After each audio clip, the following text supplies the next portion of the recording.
वरदान के एक और शुमारे में आपका खैर मकदम है। मैं हूं आपका मेज़बान फ़याज़ अहमद फ़याज़। नाज़रीन, जैसा कि आप जानते हैं कि इस प्रोग्राम की वसातत से हम आप तक इंफॉर्मेशन पहुंचा देते हैं इनफर्टिलिटी के मामलात के सिलसिले में। जिस तरह से पिछले एपिसोड में हमने कुछ ख़ास मुद्दों पे बात की, कुछ ख़ास डिजीज़ के हवाले से हमने बात की, और आज हम बात करना चाहेंगे दो डिजीज़ के बारे में।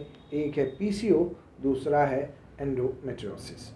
ये क्या है, ये बीमारियां, क्या मामलात है इसमें, कौन से एज में ये ज़्यादा होता है, इसके सिम्टम्स क्या है, इसका डायग्नोज किस तरह से होता है, इसका ट्रीटमेंट क्या किस तरह से किया जाता है, इसका प्रिवेंट क्या है, ये खुसूसी गुफ्तगू हम आज आप तक पहुंचाना चाहेंगे।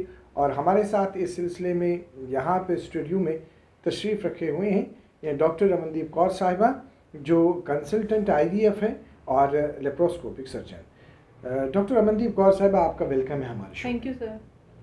इनके साथ तशरीफ़ रखी हुई है यह डॉक्टर अफशाना मंजूर साहिबा, जो सीनियर मेडिकल ऑफिसर वरदान IVF क्लिनिक मगरमल बाग श्रीनगर है। आपका भी वेलकम है हमारे प्रोग्राम में।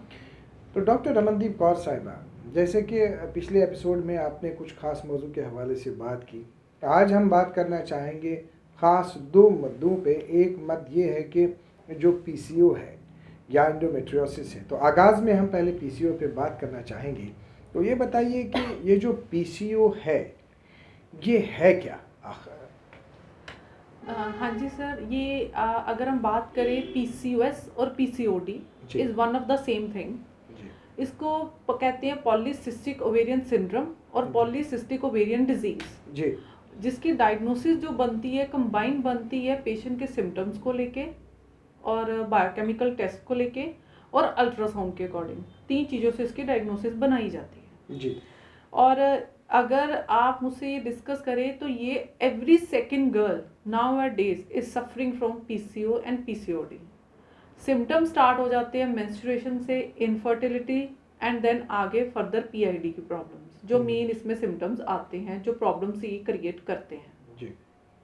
तो आप किस तरह से इसको समझाना चाहेंगे कश्मीरी लैंग्वेज में, डॉक्टर अफशाना मंजूर साहिबा जी? इत पर बूजू कि डॉक्टर साहब वोन कि वनकस पॉलीसिस्टिक ओवेरियन डिजीज़ या पॉलीसिस्टिक ओवेरियन सिंड्रोम सानी कशीर मज वारिया ज़्यादा कॉमन। येमुक पता इत पर सारनी आसे क्याज़ि यह तीचा कॉमन कि अस वुचान हर अकिस कोर वनकस अमुक सामना पेवान करन। यह क्या गसान कि यह हार्मोनजन हुंद थोड़ा इम्बैलेंस गसान, बे ओवेरियन एक्टिविटी गसान, यह हाइपर एक्टिविटी आसान ओवरीजन हिंस, तो तम किन यह डिजीज़ गसान। अमिक वारिया ज़्यादा सिम्टम्स आसान, बे ज़्यादा सिम्टम्स आसान, यम वारिया सिम्टम्स आसान अमिक, तो बे यह डायग्नोज अर्ली करन यह वारिया ज़्यादा इम्पोर्टेंट यवान ताकि यह चीज़ ही ट्रीट करना। तो आप बताइए डॉक्टर अमनदीप कौर साहिबा, जैसे आपने अभी समझा दिया कि ये PCO क्या है, तो इसमें आप बताइए कि क्या इसमें कोई ख़ास एज है, एज का कुछ अमल दखल है इसमें?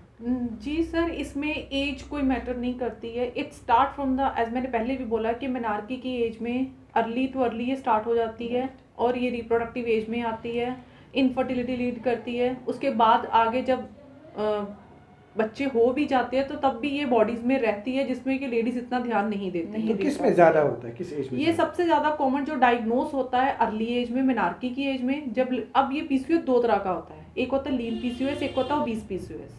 अब जो ओबीस PCOS है जिसको डायग्नोस बनाना ईजी होता है, जो कि 60 to 70% पेशेंट्स में ओबीस PCOS होता है।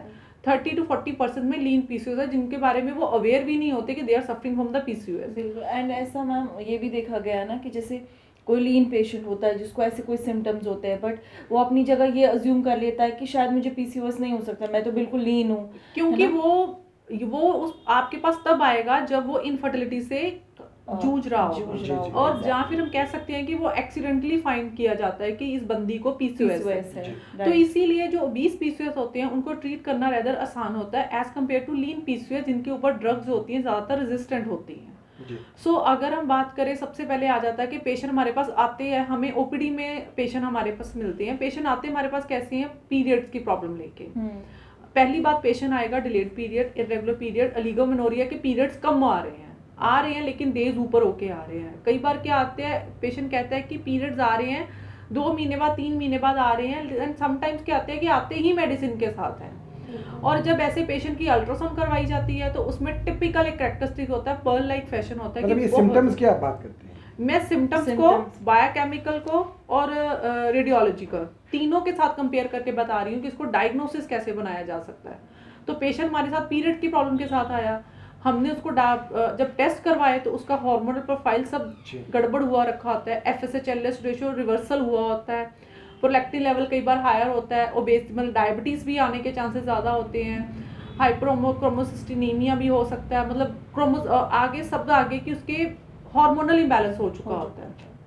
और जब हम अल्ट्रासाउंड करवाते हैं ऐसे पेशेंट की तो उसमें क्या होता है कि जो एम्प्टी फॉलिकल्स है ओवरीज के आसपास वो हमें बहुत सारे मिलते हैं, और एक AMH का हार्मोन्स होता है जिसकी वैल्यूज हमेशा रेज आती हैं जी। ये तो हो गए कि इस तरह के साथ हमारे पास पेशेंट आते हैं। समटाइम उसके बाद आगे अगर देखें कि पेशेंट फिर आते हैं मैरिज के बाद, उनको प्रॉब्लम आ रही है, कंसीव करने में प्रॉब्लम आ रही है। वो सिंपली कई बार क्या होता है कि समटाइम्स पीरियड्स रेगुलर होते हैं पेशेंट्स में, पीरियड्स की प्रॉब्लम नहीं होती, वो इनफर्टिलिटी के साथ आते हैं। और जब हम उसको अल्ट्रासाउंड करते हैं तो यस उनका जो ओबेसिटी का पैटर्न ऑब्वियसली चेंज हुआ होता है कि जो central obesity that means abdominal obesity वो ज़्यादा होती है as compare to other part. तो this females are the most जो कहते हैं ना PCOS की कैंडिडेट्स होती हैं। एंड फिर उसकी अल्ट्रासाउंड करवाते हैं, हार्मोनल प्रोफाइल कराते हैं तो वो PCOS की कैंडिडेट्स होती हैं। तो ये रिप्रोडक्टिव एज पे डायग्नोस हो जाता है। एंड समटाइम जब उनके बच्चे हो जाते हैं तो लेडीज बिल्कुल अवेयर होती ही नहीं अपने हेल्थ के लिए, तो वो भी अल्ट्रासाउंड अगर करवा के देखे या सिम्टम्स देखे तो उनमें भी PCOS होता है। क्या इसमें ये डायग्नोसिस का एक कोई और तरीका है कि जो आपने अभी तक हमें समझा दिया? डायग्नोसिस इन्हीं के बेसिस पे बनाई जाती है, हिस्ट्री के बेसिस पे, बायोकेमिकल टेस्ट के बेसिस पे, रेडियोलॉजिकल फाइंडिंग के बेसिस पे, मतलब अल्ट्रासाउंड करके बनाई जा सकती है। अगर अब हम बात करेंगे कि इसका ट्रीटमेंट क्या है या इसका प्रिवेंशन क्या है, अगर उस पर हम बात करना चाहेंगे तो किस तरह से ऐसे पेशेंट्स को आप ट्रीट करते हैं? तो सबसे पहले तो हम प्रिवेंशन की ही बात करते हैं। ऐसे पेशेंट को ये जो होती है PCOS जो होती है इसको प्रिवेंट भी किया जा सकता है, कंट्रोल भी किया जा सकता है और रिवर्सल भी किया जा सकता है। अगेन एजुकेशन, नॉलेज सब कुछ इम्पोर्टेंट इसमें होता है। यस जो आज हम बैठे हुए हैं, जो हम एक्सप्लेन कर रहे हैं, इससे हम लोगों तक अवेयरनेस ही पहुंचा रहे हैं कि कैसे आपको अलर्ट होना है इसको लेके। और इसीलिए साइड बाय साइड दोनों मेरी लैंग्वेज में या आपकी लैंग्वेज में भी चल रहा है। तो स्टार्ट करते हैं। सबसे पहले लाइफस्टाइल मॉडिफिकेशन बहुत इंपॉर्टेंट होता है PCOS पेशेंट्स के ऊपर। सो लाइफस्टाइल मतलब कि आपको अपना मेटाबॉलिज्म मतलब BMI जो होता है, बेसल मेटाबॉलिक जो इंडेक्स जो होता है उसको कम करना है, BMR को बढ़ाना है। मतलब कि आपको अच्छी डाइट लेनी है, प्रोटीन डाइट लेनी है, फाइबर डाइट लेनी है, आपने फैट्स कम करने हैं अपनी डाइट में, आपने एक्सरसाइज के ऊपर कॉन्सेंट्रेट करना है, आपने स्मॉल मील्स लेने हैं, लेट नाइट जैसे स्नैकिंग कहते हैं फूड्स वो कम करने हैं, जंक फूड कम करने हैं। ये सब चीज़ें होती हैं जो आपको इसमें रोल प्ले करती हैं। एंड अगर आपको अपने साइकिल्स जो मंथली साइकिल्स है उसके ऊपर प्रॉपर आपको फॉलो अप और कंट्रोल रखना चाहिए कि आपके जो पीरियड्स है वो रेगुलर ही हैं, वो आपको कितने डेज होके ऊपर आ रहे हैं, या लास्ट टाइम अगर पीरियड्स आए तो इस टाइम पे हैं या डिलेड हो रहे हैं, पहले आ रहे हैं। इसके बारे में मुझे लगता है कि हर लेडी को, हर लड़की को इसके बारे में अवेयरनेस होनी चाहिए। तो आप डॉक्टर अफशाना मंजूर साहिबा तो कित के कि क्वेश्चन लफ्जन में ऐसी यही चीज समझाइए इजन डॉक्टर अमनदीप कौर साहिबा वुचु तुई बेत चैप्टर्स कुन त टॉपिक्स कुन वातान ये मतलब प्रीवियस एपिसोडन मस दिश वनान कि चाहे कोस त डिजीज आसे अकिस पेशेंटस अगेन छ सी वनान कि सोन लाइफस्टाइल छु वारिया अक इम्पोर्टेंट रोल की रोल प्ले करान यमन चीजन मस कि अस हको कह त डिजीज प्रिवेंट करित अस छिन वनान ट्रीटमेंट कि अस गोड वनान कि अस कित पट बचो अम डिजीज निश वन यमिस ये चीज छु आसान यमिस ये PCOD छु ये प्रॉब्लम छु आसान तमिस छु main focus Panun lifestyle modification पे करुन हेल्दी डाइट छु तमिस न्यून सु छु वारिया ज़्यादा इम्पोर्टेंट यमिस प्रोटीन इंटेक तमिस ज़्यादा छु करन कार्ब्स छु कम निन ऑन लोअर साइड छु करन बे इथे पे फ्रूट्स वेजिटेबल्स आब छु ज़्यादा चोन नेबरिमिस खानस पे ज़्यादा रिलाई कर कि ज़्यादा कॉमन या बे ब्याक चीज़ कि एक्टिव लाइफ स्टाइल, चाहे आप किसी भी प्रोफेशन में क्यों ना हो, आपका सिटिंग पोजीशन में ही काम होता है या जैसे भी होता है, मगर walk important. After every hour आप क्या कोशिश करें कि आप अपनी चेयर से उठें एटलीस्ट फॉर 5 मिनट्स 10 मिनट्स, थोड़ा सा रूम अराउंड थोड़ा सा आप वॉक करके वापस अपना काम करें।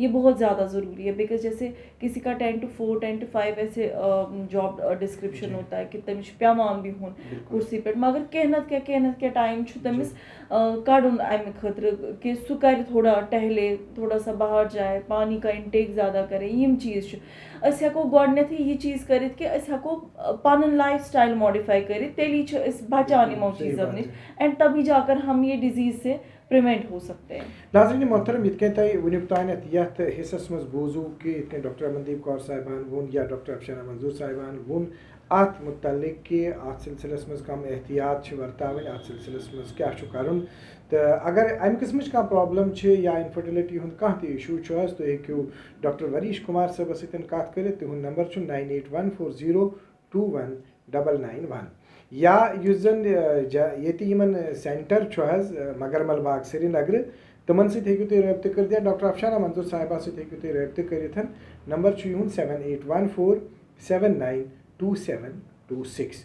नाज़रीन, जिस तरह से आप अभी तक ये समझे कि मतलब अगर इस तरह की प्रॉब्लम है तो किन नंबरात पर रब्ता करना है, किस तरह से इस प्रॉब्लम का सामना करना है, तो अब हम बात करना चाहेंगे कि जो इसका ट्रीटमेंट है, जो इसका इलाज है उस सिलसिले में। तो डॉक्टर अमनदीप कौर साहिबा, अभी तक जो आपने हमें बता दिया सिम्टम्स के बारे में, या कौन सी एज में ये होता है, या इसके बगैर इसको डायग्नोस किस तरह से किया जाता है, या प्रिवेंशन क्या है, तो अभी अगर हम बात करेंगे ट्रीटमेंट के हवाले से, तो किस तरह का ट्रीटमेंट आपके पास अवेलेबल है? देखिए सर, अब इसको मैंने आपको पहले भी बताया था कि प्रिवेंटिव मेजर तो हमने कर लिए, अब बात आ गई डायग्नोसिस भी बना ली थी हमने, तो अब बात करते हैं ट्रीटमेंट के बारे में। अब ट्रीट करने के लिए बारी आती है तो depend upon the symptoms, needs and किस कैटेगरी का पेशेंट कब आया हुआ है। अगर आप लीन पीसीओएस जो होते हैं उनका ट्रीटमेंट डिफरेंट चलेगा, ओबीस पीसीओएस होते हैं उनका अलग चलेगा। एंड अगर लड़की सिर्फ अनमैरिड आई है, आपके पास पीरियड के प्रॉब्लम से एक आई है, तो उसके हिसाब से अलग ट्रीटमेंट चलेगा। So based upon patient to patient कि केस कैसा है, then accordingly we treat that. Yes, according to need. अब पेशेंट के बीच में एक बहुत बड़ा मिथ होता है कि मैडम मेरे पीरियड नहीं आ रहे, इस वजह से मेरा वेट गेन हो गया। दिस इज रॉन्ग, ये रिवर्स कर दो इसको। पीरियड मोटे हुए हो तो इसकी वजह से पीरियड गड़बड़ हुए हैं, ना कि आपके पीरियड नहीं आ रहे इस वजह से आप मोटे हो गए हो। सो सबसे पहले तो आप अपना वेट रिडक्शन कीजिए। For most important is weight reduction. जैसे ही आपका वेट हिलना शुरू होएगा, आपके पीरियड्स रेगुलर होने शुरू हो जाएंगे, जो पीसीओएस होता है उसका रिवर्सल होना शुरू हो जाता है। उसी के साथ में आपके जो मेटाबॉलिक सिंड्रोम जो एसोसिएटेड होते हैं, जो कह सकते हैं आपको हीरोस्टिज्म और एक्ने की प्रॉब्लम्स है, जहाँ फिर आपकी जो गर्दन काली हुई होती है, वो सारा का सारा प्रोसेस रिवर्सल होना शुरू हो जाता है। अगेन हम आपको 3 to 4 मंथ्स के लिए ट्रीटमेंट देते हैं, हॉर्मोन्स पे डालते हैं। दैट मीन्स कि वो आपको इसलिए दिए जा रहे हैं कि आप उस पीरियड के दौरान अपनी डाइट पे काम कीजिए, अपनी लाइफस्टाइल मतलब एक्सरसाइज की तरफ कंसंट्रेट कीजिए, और मेडिकल हेल्प के साथ आपके पीरियड्स रेगुलर होंगे। देयर आर मतलब ये चीज़ें हैं कि हमें लाइफस्टाइल मॉडिफिकेशंस के साथ एक प्रॉपर लाइन ऑफ ट्रीटमेंट भी फॉलो करना है। दैट डजंट मीन कि खाली ट्रीटमेंट लेने से आपका रिवर्सल हो जाएगा। दोनों चीज़ें हमें साइमल्टेनियसली चलानी है। उसके बाद ज़्यादा ज़रूरी छू क्या शुभ आसान कि चलो पीसीओडी है तो मैं तो एक्सरसाइज से ही ठीक हो जाऊंगा, बगस्ता में सी ठीक, मगर ये सही आसान के हमें मेडिसिन से भी और लाइफस्टाइल मॉडिफिकेशन से भी इस चीज़ को इम्प्रूव करना है, इस चीज़ को प्रिवेंट और ट्रीट करना है। नाज़रीन मोहतरम, ये जन यो वुनुक तानत कि मतलब अत सिलसिलस मज दशवई चीज़ लजमी यूता ज़रूरी अत मज ज़रूरी ट्रीट कर, तो तम खुद ज़्यादा ज़रूरी प्रिवेंशन, एहतियात। एंड इसी पे सर मैं आपको एक और चीज़ कन्वे करना चाहूँगी, जो रिप्रोडक्टिव एज, जो इनफर्टिलिटी के लिए सबसे इंपॉर्टेंट होते हैं पीसीओएस एंडोमेट्रियोमा के पेशेंट्स। सो अगर आप बेबी प्लानिंग में हैं, अगर आप पीसीओएस के पेशेंट्स हैं, तो आपको थोड़ी सी मेडिकल हेल्प के साथ भी आपका जो बच्चा ना होने का प्रॉब्लम है वो ठीक हो सकता है, इनफर्टिलिटी को क्योर किया जा सकता है। बट अगेन वही है कि आप अगर टाइमली हॉस्पिटल पे आएंगे, अपना इलाज करवाएंगे, तो आपको बच्चे जो होती है उसकी दिक्कत दूर हो जाएगी। जी, तो अब अगर हम बात करेंगे एंडोमेट्रियोसिस की, तो ये हमें आगाज़ में आप इसमें समझा दीजिए कि ये क्या है? एंडोमेट्रियोसिस की सर अगर हम बात करें तो ये ओवेरियन डिजीज़ ही है, इन्फ्लेमेटरी डिजीज़ है। ओवरीज में अगर आप कह लीजिए कि इसमें होता क्या है कि जो हमारा मेंस्ट्रुअल ब्लड है उस किसी डिफेक्ट की वजह से वो नीचे सर्विक्स में नीचे जाने की वजह से बैक फ्लो हाइपोथेसिस होती है कि कुछ रीजंस होते हैं, कुछ इन्फ्लेमेटरी फैक्टर्स होते हैं, कुछ साइटोकाइंस होते हैं, कुछ इम्यूनोलॉजिकल फैक्टर्स होते हैं, जिसकी वजह से क्या होता है कि जो हमारा मेंस्ट्रुअल ब्लड्स है थ्रू ट्यूब हमारी ओवरीज में जाके अकमुलेट होना शुरू हो जाता है। तो ये वाले पेशेंट्स भी जो होते हैं हमारे पास प्रॉब्लम अगेन पीरियड्स के साथ आते हैं। ऐसे पेशेंट को क्या प्रॉब्लम होती है, ओलिगोमेनोरिया, डिस्मेनोरिया की Severe बहुत dysmenorrhea, पेनफुल पीरियड्स होते हैं, उनके साथ एसोसिएटेड उनको वॉमिटिंग्स की प्रॉब्लम होने लग जाती है। और कह सकते हैं कि सबसे कॉमन रीजन होता है इनफर्टिलिटी का। बिल्कुल। पीसीओएस एंड एंडोमेट्रियोसिस दो ऐसे डिजीज हैं जो कि मोस्ट कॉमन इनफर्टिलिटी में रोल प्ले कर रहे हैं नाउ डेज। तो endometrioma is something else and PCO was something else. Endometriomas में क्या हो रहा है कि वो ब्लड कम्युलेट होता जा रहा है ओवरीज में जो होता है कि एक सिस्ट बना देता है, बड़ी बड़े गोले बना देता है, गांठ बना देता है।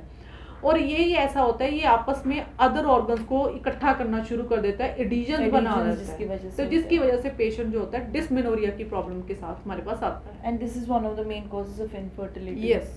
तो ये ऐसे पेशेंट्स का क्या हमारे पास ना यहाँ पे कश्मीर में किस तरह जी की बहुत situation? सारे ऐसे पेशेंट्स आते हैं जो अनडायग्नोज्ड भी होते हैं, कभी यम अनडायग्नोज्ड आसान या यम अनडायग्नोज गोमुत आसान, मगर तिम यह चीज़ लाइटली निवान कि चलो यह को ट्रीट करित एंड ये छु, मगर तम सत क्या यह डिजीज अम सत प्रेगनेंसी हंद चांसेस वारिया ज़्यादा कम गछान यमिस लेडी ये डिजीज आसे। तो ये चीज़ अंडरस्टैंड अकिस पेशेंटस करूँ कि युथु तुम इस वनान कि ना एंडोमेट्रियोसिस चे क्या ग्रेड एंडोमेट्रियोसिस अत कूता क्या ट्रीटमेंट चे कूता क्या चांसेस प्रेगनेंसी हंद, युथु अस यह चीज़ अंडरस्टैंड करनाउनच कोशिश करान पेशेंटस तु ये चीज़ एक्सेप्ट करूँ कि हाँ ये मैं यम वनान छु ती सही वनान एंड हमें फिर आगे का ट्रीटमेंट उसी अकॉर्डिंग करना चाहिए। तो मैडम ये बताइए, अभी अगर हम ये एज की बात, क्या इसमें एज का कोई अमल दखल है? अगेन इसमें एज कोई रोल प्ले नहीं करती है। एंडोमेट्रोमा ऐसी एज है जो कि अर्ली एज में भी हो सकते हैं, रिप्रोडक्टिव एज में तो होते ही होते हैं, जो कि इनफर्टिलिटी का सबसे कॉमन कारण है ये जी। उसके बाद ये लेट एज में भी हो सकती है, इवन वी कैन से कि मीनोपॉजल एज में भी दिखाई दिए गए हैं। और अगेन ये सब कुछ क्यों हो रहा है, पहले ये चीज़ें इतनी कॉमन नहीं थी, अब क्यों हो रही हैं? रीज़न भी यही है कि हमारा लाइफस्टाइल ही ऐसा हो चुका है जो कि हम ध्यान नहीं देते और बाद में हम इन चीज़ों को इनकाउंटर करते हैं। एक चीज़ मैं और इसमें कहना चाहूँगी, कई पेशेंट्स होते हैं जो क्वैक्स के पास जाके कुछ भी मतलब मेडिसिन लेना शुरू कर देते हैं, कुछ भी ट्रीटमेंट ले ही जा रहे हैं और इनका साइज डे बाय डे बढ़ता ही जा रहा है। अगर एंडोमेट्रोमा को साइज 3-4 सेंटीमीटर से कम हो तो हम इसको ट्रीट कर सकते हैं इजीली, ये मेडिसिन के साथ ट्रीट कर सकते हैं हम इसको। इनका कोई प्रिवेंटिव मेजर नहीं होता, पहली बात तो ये एंडोमेट्रोमास का। इनका डिपेंड करता है इनका साइज क्या है। अगर ये 3-4 सेंटीमीटर का है तो हम इसे प्रिवेंट कर मतलब हम इसे रोक सकते हैं, ये आगे नहीं बढ़ेंगे, मेडिसिन के साथ ही क्योर हो जाएंगे। बट वंस इनका साइज 5 सेंटीमीटर से ऊपर चला जाता है तो हमारे पास फिर ऑप्शन बचती है इनको रिमूव करना, लेप्रोस्कोपी। वो ट्रीटमेंट की बात है। अगर हम डायग्नोसिस की बात करेंगे पहले या सिम्टम्स की बात करेंगे, हम सबसे पहले सिम्टम्स के हवाले से सिम्टम्स सर इसमें इनफर्टिलिटी, डिस्मेनोरिया, राइट। एंड ये पेशेंट को पता ही नहीं होता उनको एंडोमेट्रोसिस है, वो हमारे पास आते हैं किस कंप्लेन के साथ है, डिस्मेनोरिया के साथ, अल्ट्रासाउंड कराओ तो एंडोमेट्रोमास निकलता है, ठीक है जी। उसके बाद नेक्स्ट हम आगे चलते हैं कि patient married age reproductive age में आते हैं, अगेन क्या प्रॉब्लम आती है, इन बच्चा नहीं हो रहा है तो हम आगे टेस्ट करते हैं तो उसमें भी हमारा निकलता है एंडोमेट्रोमा। क्या हम मानेंगे तब तक कि जब तक मतलब शादी का वक्त आ जाता है कि ये एक किस्म की साइलेंट बीमारी रहती है? बिल्कुल कह सकते हैं कि ये एक्सीडेंटली डायग्नोज होते हैं। तो क्या करना चाहिए, मतलब अगर ऐसा कोई पेशेंट है किस तरह से इस चीज़ पे नज़र रखी जा सकती है? मैंने आपको देखो पहले ही बताया, अगर पीरियड आगे पीछे हो रहे हैं, पीरियड कम हो रहे, फ्लो कम हो रहा है तो भी इसका एक फैक्टर हम मतलब डॉक्टर को कंसल्ट करना है। जी, आप अपने डॉक्टर खुद बनो, आप खुद अपनी डायग्नोसिस बनाओ कि something is going wrong with me and self awareness is very much, self awareness इसे कहते हैं, सेल्फ डायग्नोसिस। एंड उस चीज़ों की तरफ ध्यान दीजिए कि मेरा पहले का साइकिल ये था एंड दिस टाइम मुझे इस चीज़ के लिए प्रॉब्लम आ रही है। बिल्कुल। सो गो थ्रू इट, इसको पढ़िए, डॉक्टर से मिलिए तो आप इसको डायग्नोस बना सकते हैं, इसको रोक सकते हैं। एंड मैं इतना कह सकती हूँ कि अगर पेशेंट फिजिकली एक्टिव है, अगर उसमें ओबेसिटी की प्रॉब्लम नहीं है तो ये चीज़ें कम देखने को मिलती हैं। तो डॉक्टर अफसाना मंजूर साहिबा, मतलब यम जन अमि किस्म के पेशेंट तह निश सेंटरस पे तो तुम कित कन यू यमन एड्रेस सपदुन, तो कित कन यू डॉक्टर साहबान वोन क्या नजर था नजर दिन, तो किस तरह से आप नजर थवन मतलब यह कि पेशेंटस सेल्फ अवेयरनेस वारिया ज़्यादा इम्पोर्टेंट, यानी कि सेल्फ अवेयरनेस मतलब युथु तुम कह चीज़ नॉर्मल छुन बासान, नॉर्मल रूटीन छुन बासान कि मतलब अगर अमिस पीरियड नॉर्मल गसान मंज गो युथ क्या चीज़ फ्रिक्वेंटली हेजन यह चीज़ गसन कि अम ज़्यादा पेन करान या अम इरेगुलर पीरियड गसान या कह डिफेक्ट बास अमिस या कह एबनॉर्मलिटी बस अमिस बेस बह ती वनान कि गोश दिन अमिस कंसल्ट कर expert Amish doctors नश वातुन Amish तमिस खुलित one कि मे हसा यिथ पट प्रॉब्लम बासान क्या यह चीज़ कि डॉक्टर्स हेकन घर पत घर गच्छित कि तुम मा एंडोमेट्रियोसिस तुम मा यह प्रॉब्लम यह अकिस पेशेंट अकिस लेडी हज पन सेल्फ रिस्पॉन्सिबिलिटी कि अगर मे सत कह चीज़ गलत सपदान बह हसा कर यह रिपोर्ट फॉर एग्जाम्पल कह चीज़ गसान we report to the police station likewise अगर हमारी बॉडी के साथ कुछ हो रहा है रिपोर्ट टू द डॉक्टर यही चीज़ है कि सेल्फ अवेयरनेस इज़ बहुत ज़्यादा इंपॉर्टेंट बे एजुकेशन ज़्यादा इंपॉर्टेंट अत चीज़स मज लैक करान एट टाइम्स पता रोजान कि क्या क्या चीज़ सपदान तो कित पे तिमन पता हैंडल करान हैंडल कर मतलब कि कोर पन नुस्ख दुत तो गो हैंडल और हो गया नहीं हमें क्या करना है हमें एक्सपर्ट की एडवाइस लेनी है उसके साथ एक डिस्कशन पर बैठना है कि डॉक्टर साहब मेरे साथ ये चीज़ें हो रही हैं आप अपनी राय बताएं फिर उसके अकॉर्डिंगली आगे का प्लान होता है जी। नाज़रीन मोहतरम, जिस तरह से आपने अभी सुना डॉक्टर रमनदीप कौर साहिबा को, डॉक्टर अफसाना मंजूर साहिबा को, इन्होंने बिल्कुल डिटेल्ड बता दिया चूँकि युजन यमो कथ वन कि नज़र थावी अवेयरनेस गई मालूमात गई खबर गई प्रॉब्लम मुतलिक तो सान ये प्रोग्राम मकसद ती ये प्रोग्राम ये डिस्कशन कर डॉक्टर साहबन निशन ये जान हासिल कर अमुक मकसद कि तुह जान दिन तुह जानकारी दिन मुख्तलिफ प्रॉब्लम युस जन पगह सन कोर सन मोज सन बेन तमिस यह अमि कस्म कह प्रॉब्लम मतलब इन कह तम ग पाने अवेयर गम तम ग पाने हेन बाखबर गु तिम बास अमि कस्म कह प्रॉब्लम तम ग तमी साथ रुख करें तमी साथ गम डॉक्टर नश गन। तो अभी हम बात करेंगे इसमें डॉक्टर रमनदीप कौर साहिबा ट्रीटमेंट के हवाले से, तो किस तरह का ट्रीटमेंट आपके पास अवेलेबल है?